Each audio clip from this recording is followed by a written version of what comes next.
Lumilinaw ang malaking pagbabago sa custodianship ng crypto ngayong 2025. Mabilis na umuusbong ang BlackRock bilang nangingibabaw na custodian ng parehong Bitcoin at Ethereum. At ang flow ng funds mula sa regulated ETF ang unti-unting nagre-reshape ng market microstructure. At kung interesado kayo sa ganitong mga content, token reviews, crypto news, anything related to crypto, make sure to subscribe and hit the notification bell.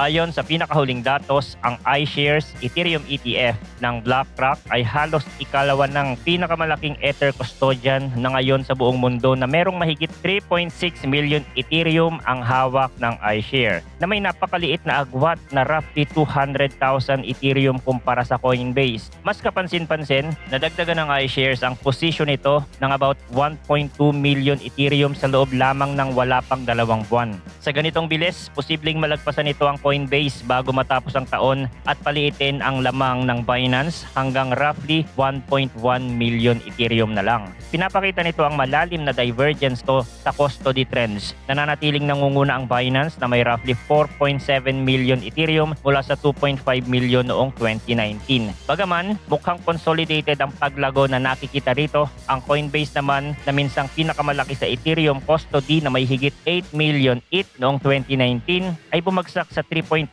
million Ethereum na lang, katumbas ng mabigat na 52% na pagbaba sa loob ng 6 years. Ang mabilis na accumulation ni BlackRock ay malinaw na senyales ng structural realignment. Mas pinipili na ng institutional capital ang regulated ETF wrappers kesa sa direct exchange custody. Kapag kumakapal ang hawak ng ETF, lumiliit ang liquid float sa mga exchange at tumitibay ang conviction trade sa Ether dahil ang funds ay nakakulong sa pangmatagalang sasakyang may malinaw na oversight. Hindi lang Ethereum ang tinatamaan ng wave na ito, ay Bitcoin, ang iShares Bitcoin Trust, IBIT ng BlackRock ay umabot na sa humigit kumulang 745,357 BTC, lampas sa Coinbase na may 706,150 Bitcoin at sa Binance na may 584,557 Bitcoin. Practical ang implication nito. Habang tumataas ang shares ng custodial ETF sa supply ng BTC at Ethereum, patuloy na umiiksi ang readily available na supply sa spot exchange, isang setup na pabor sa sustained upside kapag nanatiling malakas ang demand. Sinasalamin din ng on-chain at exchange data ang parehong narrative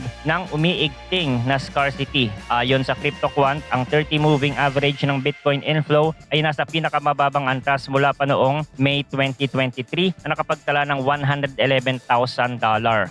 Maging ang Coinbase at Binance ay nag-uulat ng historically low deposits, nagpapahiwatig na humihina ang selling pressure mula sa retail at institutional channel. Sa Ethereum, pareho ang tono, ang 30-day simple moving average ng min inflows ay bumalik sa low noong April 10 low of 25 Ethereum. Panahon na nasa paligid lang ng $1,700 ang price. Kahit ngayon ay nakapirme si Ethereum malapit sa $4,600.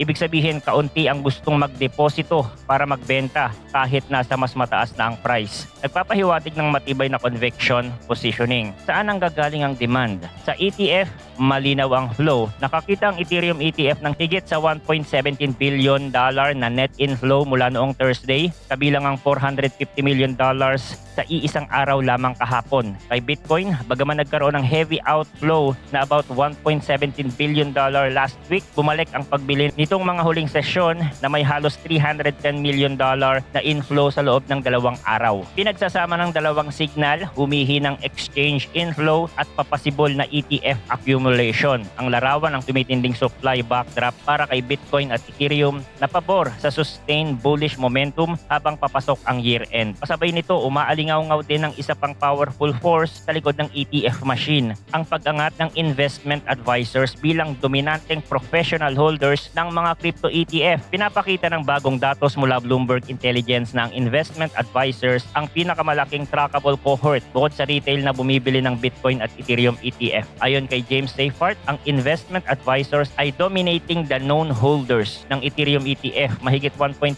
billion or roughly 539,000 Ethereum na exposure sa second quarter. Tumaas ng around 68% 38% kumpara sa nakaraang quarter. Sa US spot Bitcoin ETF, sinabi rin niyang advisors are by far the biggest holders now na may higit $17 billion na exposure, katumbas ng about 161,000 Bitcoin. Sa dalawang kaso, halos doble ang laki ng exposure kumpara sa hawak ng mga hedge fund managers. May mahalagang footnote. Gayunman, ang mga bilang na ito ay hango sa mga disclosure na sinusumite sa US Securities and Exchange Commission, ang tinatawag na 13F data na sumasaklaw lamang sa tinatayang 25% ng outstanding Bitcoin ETF share. Ang natitirang 75% ay hawak ng mga non-fillers na sa malaking bahagi ay retail. Sa madaling sabi, kung dominant na ang advisors sa slice na nasusukat, mas malaki pa ang kabuuan kapag isinama ang hindi sakop ng 13F. Ipinunto naman ni Vincent Liu ng Kronos Research na lumalabas mula rito ang paglipat mula sa pure speculative flows patungo sa long-term portfolio-driven allocations. Kapag ang top holders ay mga advisors, mas lumalalim ang liquidity at mas tumitibay ang foundation para sa pag-integrate ng crypto sa traditional na portfolios kasama ng equities, bonds at iba pang mainstream assets. Habang dumarami ang altcoins na pumapasok sa ETF space at ang yield-bearing plays gaya ng stake Ethereum ay nakakuha ng pag-aproba, mas madaling magamit ng advisors ang crypto hindi lang pang diversify kundi pang generate din ng returns na nagtutulak sa mas malawak at mas pangmatagalang adoption. Dagdag pa ni Pav Hundal ng SWI-FTX, ang holdings ng investment advisor sa Bitcoin ETF ay umangat ng humigit kumulang 70% mula noong June, kombinasyon ng lumalambot na regulatory tone sa US at ng halos walang kaparis na gana sa risk on asset. Sa classic market psychology, mayroon laging dalawang uri ng participant, ang mga nag-adapt early at ang humahabol dahil sa fear of missing out. Kapag sabay na gumagalaw ang dalawang yon, pwedeng sumipa ang participation rate ng advisors. At ngayong tumutulak ang Ethereum patungo sa bagong all-time high at pahiwatig na mas malambot ang monetary stance ng US habang may mga bitak sa labor market na kalatag ang setup para mas lumuhod pa ang mga advisors sa crypto ETF. Hindi rin maikakaila ang papel ng regulation sa narrative na ito. Iginiit ni Kaydan Stadelman ng Komodo na malinaw na Main Street through their financial advisors is seeking access to crypto through Wall Street. Nakikita sa Ethereum ETF ang success playbook ng Bitcoin ETF at hindi ito pinangungunahan ng maliliit na players kundi ng malalaking pangalan tulad ng BlackRock at Fidelity. Sa likod nito, may regimen ng policy support inilunsad ng US Security and Exchange Commission ng Project Crypto noong July upang pasiglahin ang blockchain innovation at ipinasa ng US House ang Genius Act sa parehong buwan. Mga pirasong nagdadagdag ng regulatory clarity na matagal nang hinihiling ng industriya. Sa ganitong kapaligiran, nagkakaroon ng kumpiyansa ang mga advisors na mag-alok ng mga produkto nang hindi nangangamba sa compliance overhang.